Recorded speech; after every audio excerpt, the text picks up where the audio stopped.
Hi, Kisha. Hello po, EJ. Ayan, good evening sa iyo, love. Sige, kwentuhan mo na Yes ako, po. Kisha, kung anong maipaglilingkod ko sa iyo at napatawag po sa usapang LDR. Bali po ngayong araw na to, kalilipas lang po ng mga ilang araw. Kabibreak lang po namin ng boyfriend ko. Okay. Kisha, hanapan mo lang ako ng mas maganda-gandang Yes po. signal. Okay po.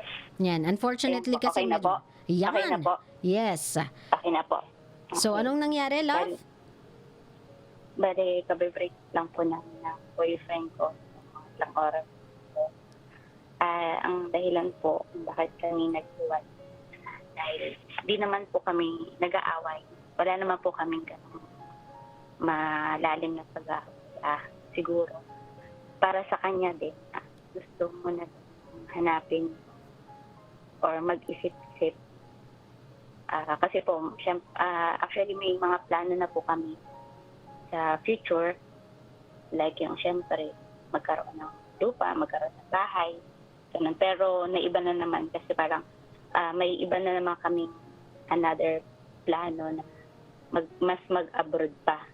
I mean, nawala na naman yung plano na una na pagbili ng lupa at pagkaroon ng bahay. Kasi po sa akin po,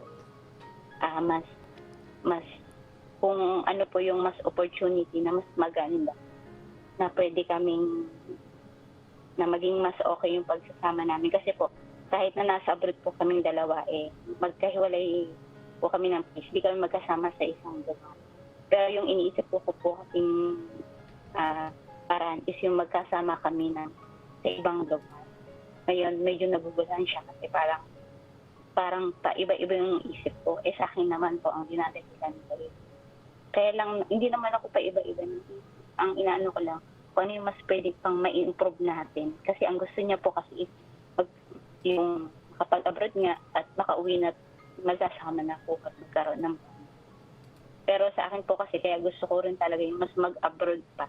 Kumbaga nasa abroad na kami, mas mag-abroad pa kasi syempre po, para mas syempre improve po, syempre malaking kita din pero mas practical at possible na magkasama po. Doon na magkaroon. Okay, so in short, the reason bakit naghiwalay kayo kasi let's put it this way. You had a goal, he agreed with it.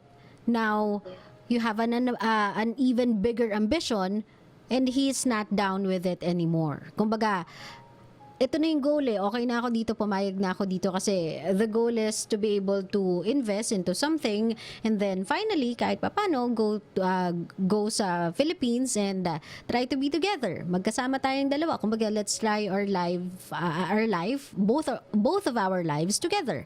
But you kasi, Kisha, what you plan is magstay pa tayo abroad, wag na muna tayong magsama, mag-invest lang muna tayo ng mag-invest. Yun na lang muna. Opo, kasi po, ang iniisip ko din po kasi, parang doon na rin kami manirahan sa bansang, like yun sa Europe po. Pero siya gusto niya manirahan sa Pilipinas. Depende po. Kasi ang tinanong ko po kasi sa kanya, hindi naman sa anong gagawin namin sa Pilipinas. Alam naman po natin na medyo mahirap po kitain. Tsaka sabi ko sa kanya na hindi naman, kapag mas nag-abroad pa tayo, pwede pa tayo mas makakabili tayo ng bahay at lupa ng mas mabilis pa. Kumbaga, ayun po. Okay. So, ito kasi ay plano mo. Kumbaga, hindi kayo nagme-meet halfway. So, sino ang nakipag-break kanino? Kasi ang una po, siya po, kumbaga gusto niya pong ng space na makapag-isip-isip po. Pero hindi. Tapos, nung nakaraan lang pong araw ngayon, nag-text din siya yung mismong araw na rin sa buong maghapon na nag-isip siya na pag-isipan po niya talaga na hindi niya kayang i-give up yung relasyon na kasi 3 years na po kami. So, hindi niya kayang i-give up yung kasi maganda po talaga yung sa kanya. Okay. So, bakit kayo naghiwalay? Kaya ang tanong ko na, sinong nakipaghiwalay, love? Ang sinabi ko, ako po, bali, kumbaga, kasi mahirap po yung space. Mas maganda kung maghiwalay muna tayo. Tapos, pag-isipan mo lahat. Kaya lang pag-isipan mo nakapag-isip-isip na siya eh. Kumbaga pinili niya ay ikaw eh. Isn't it enough for you? Bali kasi po, nung nakarang araw, okay naman po ulit kami. Tapos nung nagsikentuhan po ulit kami, alam niyo po, DJ, yung nararamdaman mo, mabigat yung loob. Kaya tinanong siya, ano ba, kumbaga, ano ba yung, bakit ganyan ka? Yun nga po, parang nababaga, yung parang naguguluhan pa din daw po siya. Kaya sinabi ko po na, o sige, ganito na lang, na gusto mo, yung hiling niya muna, space daw po ulit. Sabi ko, hindi ganito, pansamantalang maghiwalay muna tayo, tapos pag-isipan mo lahat. Okay, so what's the Kung ano yung problem? magiging desisyon sa gusto mo. Since both of you naman agreed to that separation, since both of you naman okay dun sa bigyan nyo muna ng oras yung isa't isa para makapag-isip, anong problema ngayon, love? Tanong ko lang po, medyo ano po yung tanong ko, pero possible pa kaya bumalik pa siya? O maganda, mag-move na lang para na lang po.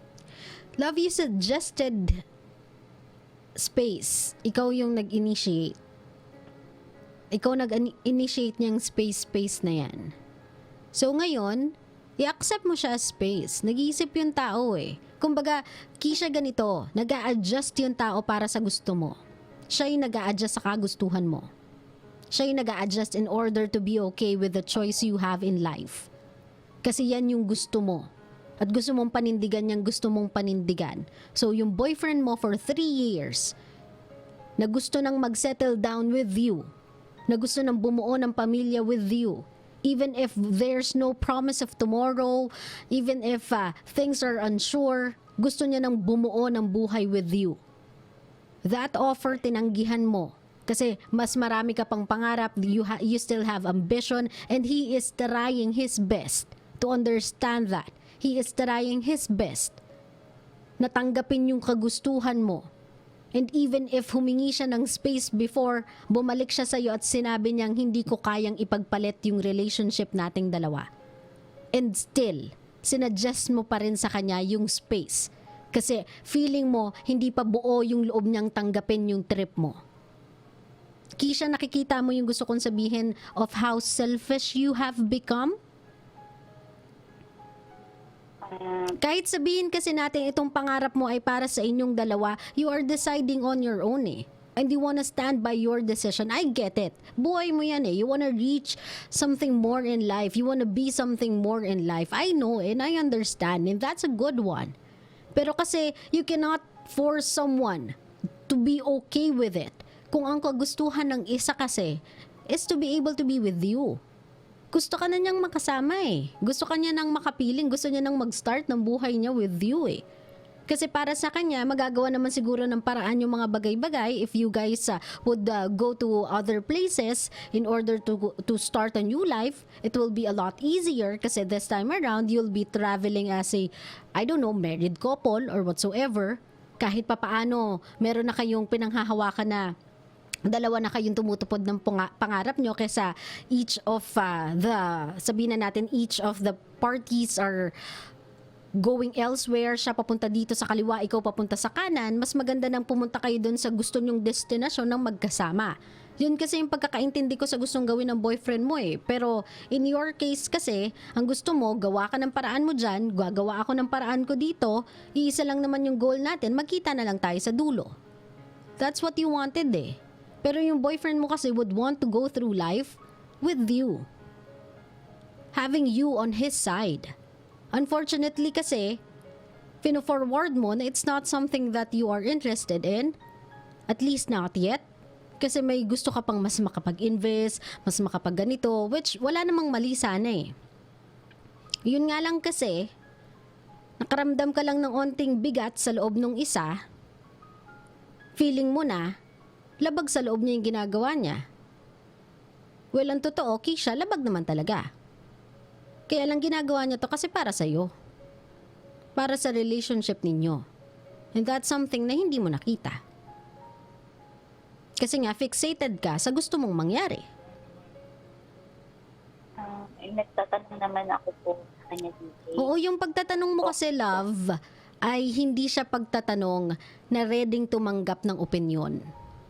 Yung pagtatanong kasi na meron ka, it's either you go my way or we separate and then you think if you wanna go my way.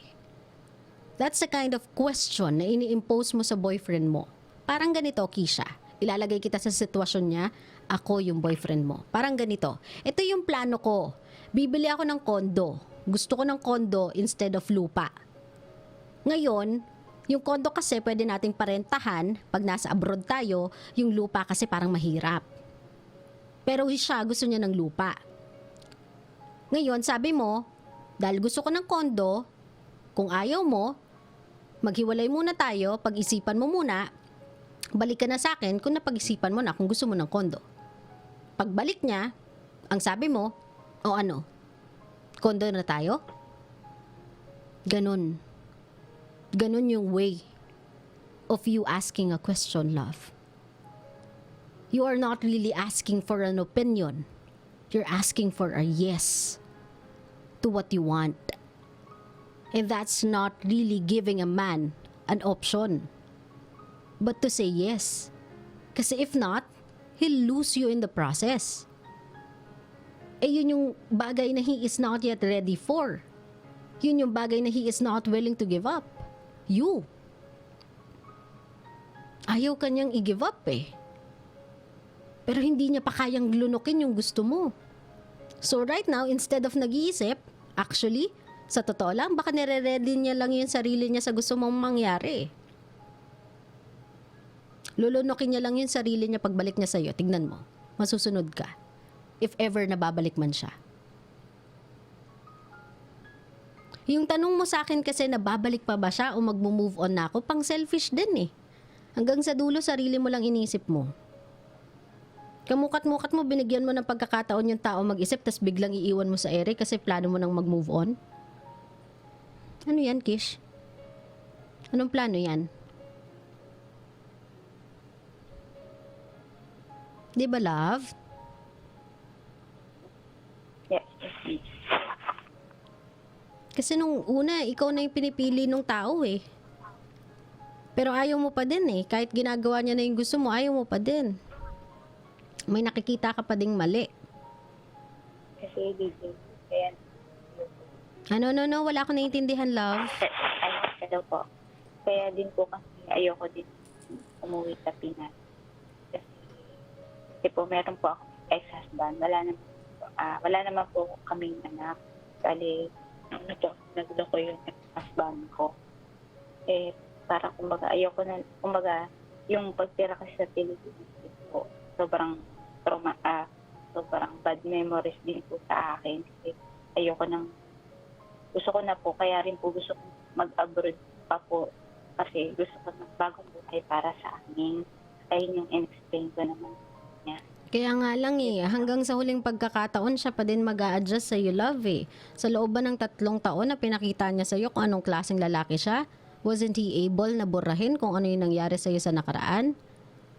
Aren't you willing to risk a new memory dito sa Philippines with someone that loved you for 3 years? Isn't his love enough for you to take that risk? Leap of faith? Hindi niya ba napatunayan sa loob ng 3 taon yung sarili niya? Na he is far different from that man? Sobrang ibang-iba po. O diba? Kumbaga hindi naman nakatira sa buong Pilipinas yung lalaking yun eh. Nakatira lang siya to one area. There's a lot of areas in the Philippines. Diba, love? Kisha, ganito kasi yun eh. You want things your way. The guy is trying. You had a traumatic past rather. Your boyfriend is, sabihin natin, trying his best to erase that past and to show you na there's a decent man out there that can love you with all his heart. So even if he needs or kakailanganin niyang i-give up yung sarili niyang plano with you, just to be with you, he will. Pero unfortunately, hindi pa rin talaga siya nagiging enough for you eh. How far would you want him to go?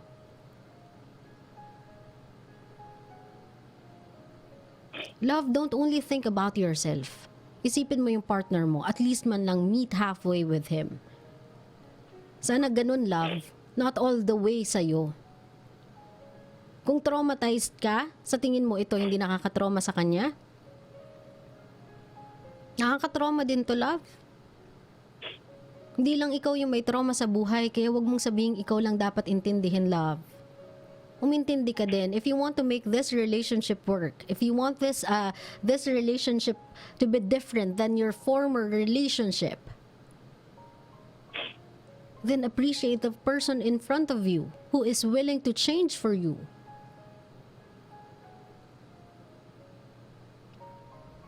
Who is willing to go the extra mile of letting go of his own dreams just to be with you. Huwag mo namang iparamdam sa kanya na parang ayaw mo siyang makasama. In-explain ko sa Yun na nga eh, in-explain mo sa kanya yung gusto mo, love. Kisha, up until this moment, hindi mo pa din talaga naiintindihan. Gusto mo yung explanation mo, tinatanggap agad, tas iintindihin ka na. Love, ang pagmamahalan ay two-way street. Hindi sa lahat ng pagkakataon ikaw lang yung iintindihin. Matuto ka ding umintindi. Hindi porkit in-explain mo sa kanya, obligasyon niyang intindihin ka at mag-oo na lang sa sinabi mo kasi nag-explain ka na.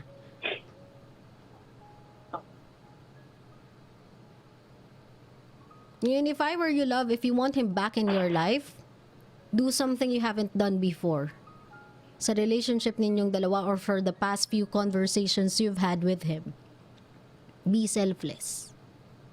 Or at least man lang meet with the man halfway. Pwede namang sabihin mo sa kanyang, give it 2-3 years pa. 2 years. 2 years lang. Yun lang hingin ko sa'yo. 2 years lang. Invest lang tayo for 2 years and then we can be together. O kaya if you want, let's meet in one place. Like, I don't know, someplace else. Trabaho tayo dun together, maghanap tayo ng work dun together. Tapos kapag nag-work tayo dun together, even if magkasama na tayo, you still wanna go back in the Philippines, then let's talk about it. At least andun yung willingness, Kisha, to be with him. Kasi sa past explanation mo sa akin, damang-dama ko eh. Na parang walang willingness na makasama yung tao eh. Kung ako din yung tao na inabang-abangan ko yung araw na makakasama kita, Kisha, then sasabihin mo sa akin, wag muna.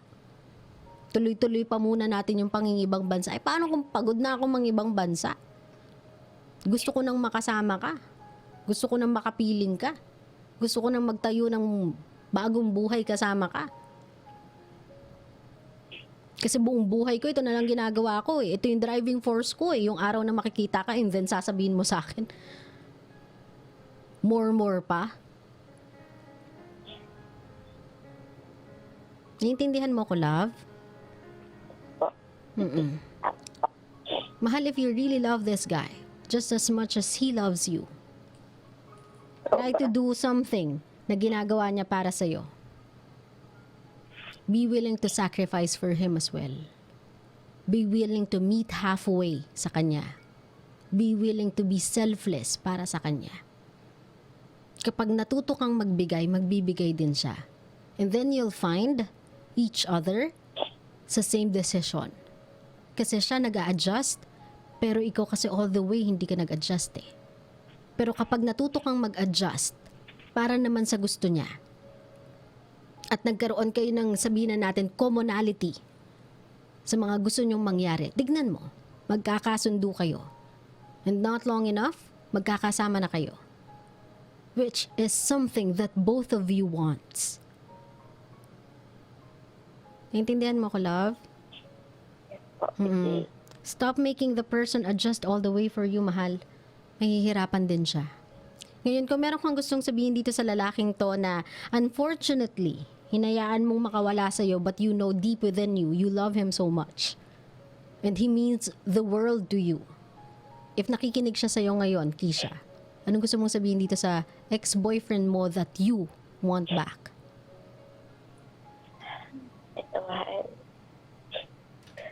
pasensya na. Kasi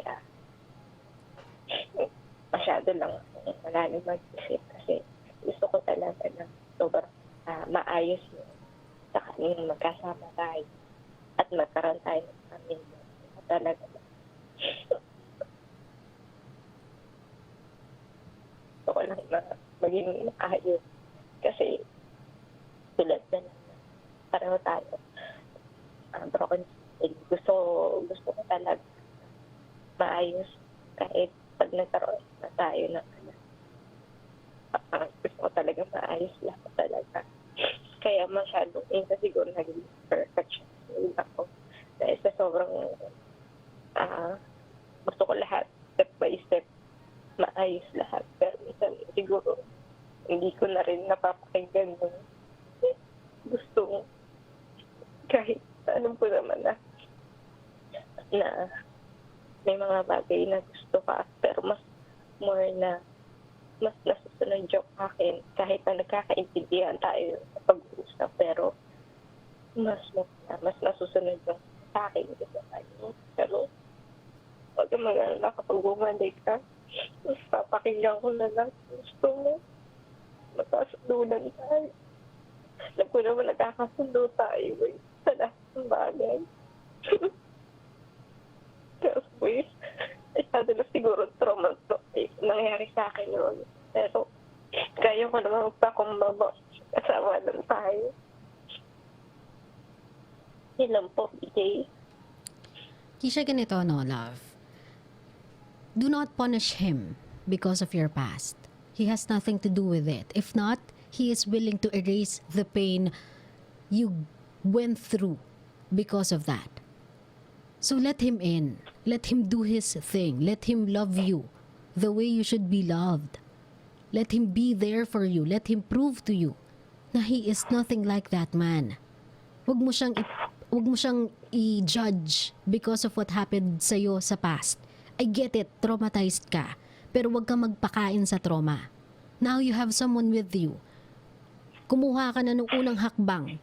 Nung binuksan mo yung puso mo at hinayaan mo makipagrelasyon ka sa kanya. Hinakbang mo na yung sarili mo papunta doon sa moving on process para makaalis ka doon sa traumatic past mo na meron ka. Now go all the way. All the way in doon sa proseso of getting over that traumatic past. Willing naman yung partner mo eh. You just have to work with him. At hindi lahat talaga sa buhay natin mapaplano natin. We have so many plans. Pero there are situations in life that you can only do something about kapag andun ka na. Ito yung mga moments na tinatawag nating let's cross the bridge when we get there. Kasi maraming unanticipated moments sa buhay ng tao eh. And you'll never realize and you'll never get to know kung ano yung lesson na pwedeng ituro nun sa'yo or anong pwedeng yung magawa doon unless you are there. Hindi lahat pwedeng planuhin, Kisha. Kasi kung lahat pwedeng planuhin, wala na sanang element of surprise sa buhay. Wala na sigurong exciting sa buhay kung lahat ay planado. Naiintindihan, mahal ko?